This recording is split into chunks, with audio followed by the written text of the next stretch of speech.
Wala pa sang update ang opisina ni 1st District of Iloilo Board Member Joan Herminanda nga among chairman sang Committee on Health and Sanitation sa Sangguniang Panalawigan angot sa ginpadala nga imbitasyon tuhoy sa patigayunon nga committee hearing kay Police Regional Office 6 sa Pier 06 Director Police Brigadier General Jack Wonky kag Iloilo Police Provincial Office o IPPO Director Police Colonel Bayani Razalan. Inang kasunod sang resolusyon nga ginpasar sang Provincial Board nga nagamando sang investigasyon sa ginapahayag puwersa nga pag-takeover sang pamilya Hatuya sa duta nga ginatindugan sang Mother and Child Hospital sa Banasang San Joaquin nga sadto anay gindonar sa local government unit kag sa Western Visayas Medical Center o WVMC. Suno kay Herminanda nakapadala na ang iya opisina sang sulat nga nagaserbe imbitasyon sa duha ka mga direktor sang pulis apang wala pa ang mga ini nakakuha sang kompirmasyon.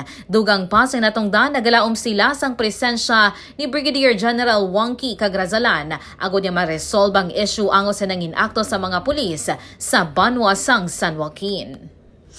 So napa-release na naton tanan ng imbitasyon as of today. Pero the issue nakalabot na ni sa ilang duha sa duha natin ka mga director. Yes, napadala na kita. Ano ang mga response? Waay pa, pero we expect na napa-receive naman ang letter and we expect na ara sila.